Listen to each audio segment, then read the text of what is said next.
All right, so this is the week 4 recap video, which means it's really reviewing the material on the discussion boards on week 3.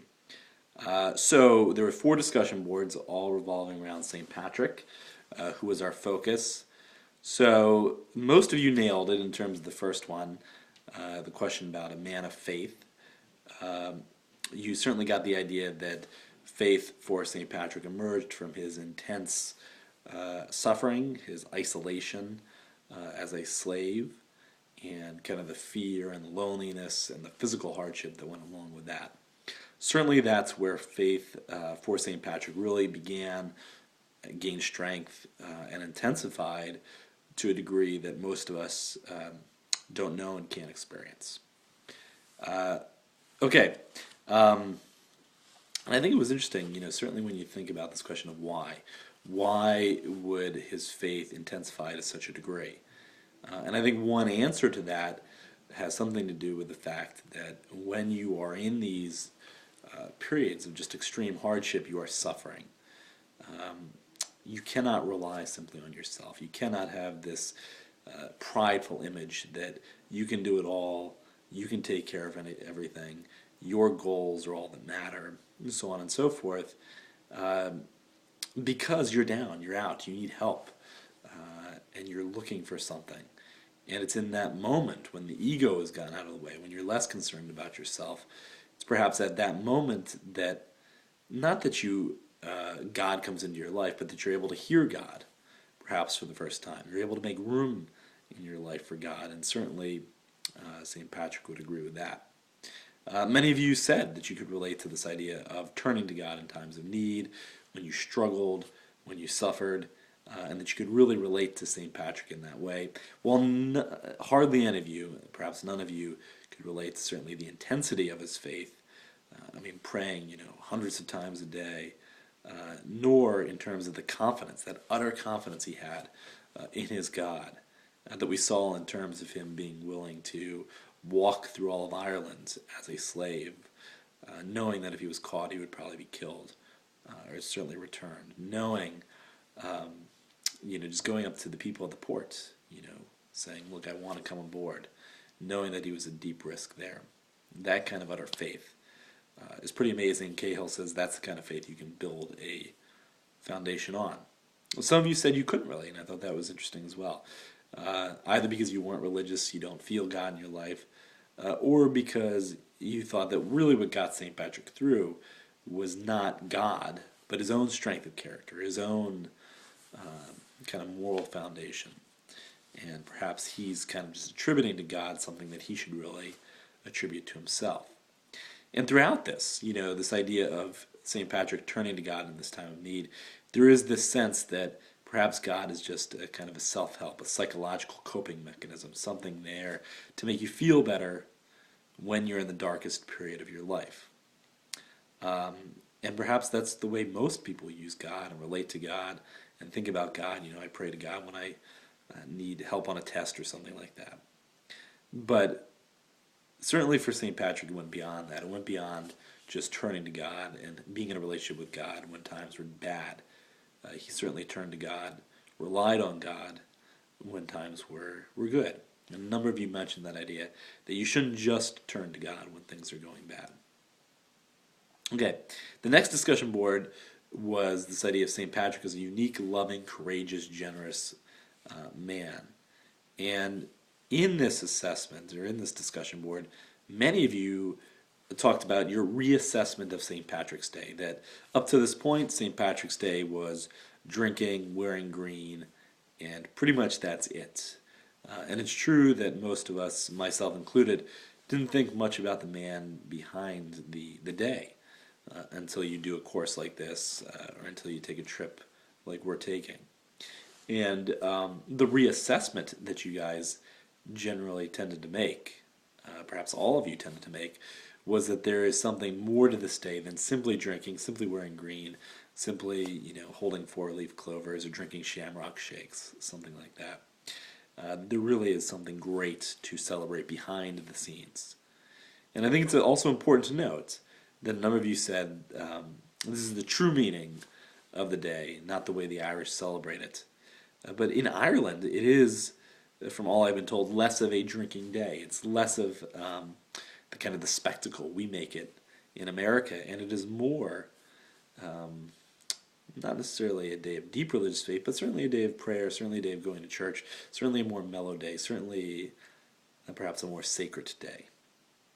And in terms of that courage, that love, that compassion, the generosity, quite a few of you, I think, rightly pointed out that he was a man who was able to return to the place that enslaved him.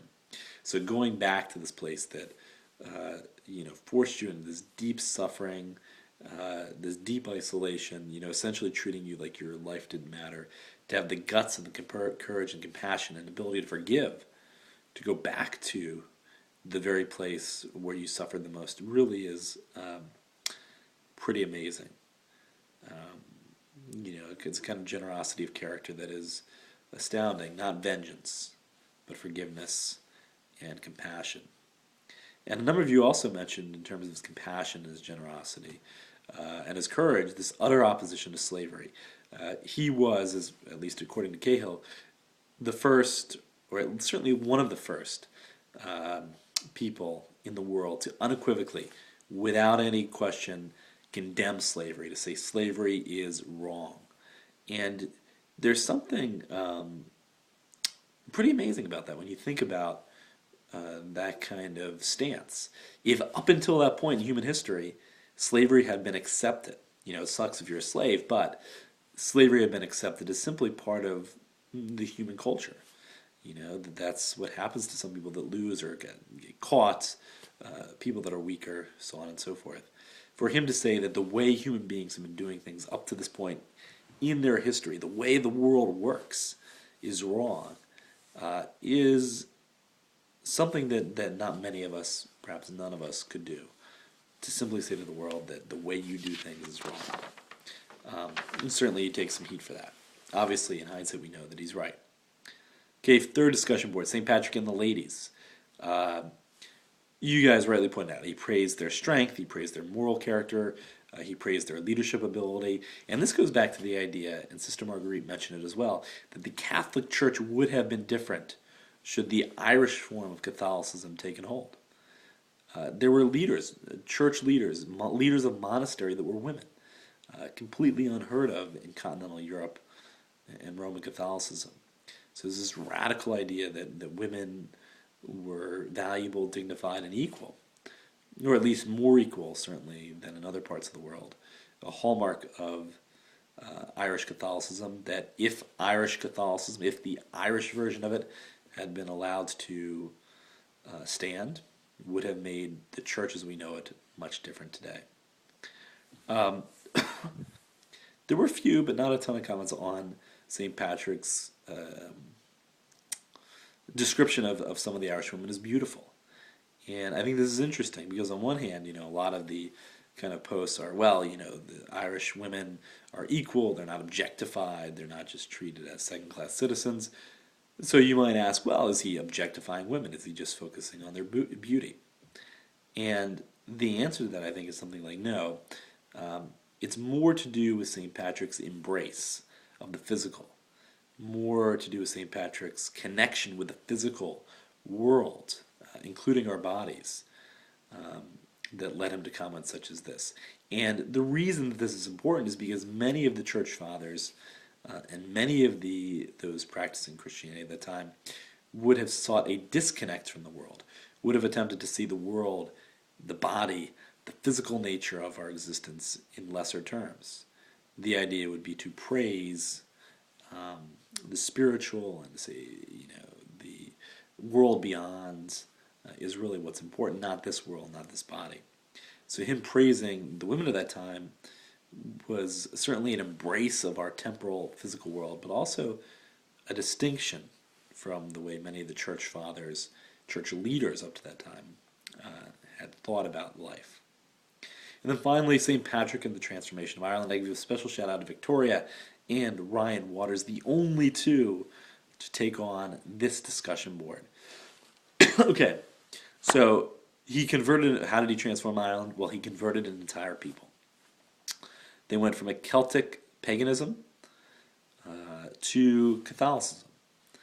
And that is astounding when you think about what he did. He transformed, he converted, pretty much an entire island, an entire group, an entire nation of people to his viewpoint. Cale talks about, the Irish being amenable to this in the sense that they had this sense of the sacred about in all of life, and Patrick certainly believed that God was connected to all of life. The ancient Irish were also very fearful, even though they were tough and brave, and they put on a good show. But they feared death. They feared spirits in the world that would be deceptive, that would try to trick them, that would try to ruin their lives. And in opposition to that, St. Patrick gives you a God that loves, a God that no longer needs human sacrifice because he himself has sacrificed himself. And so that kind of message resonated certainly with the ancient Irish. And he also, another key part of the transformation was that he had transformed the way that the human beings, the way that the Irish people related to other human beings, including their own selves, their own tribes, as well as foreigners.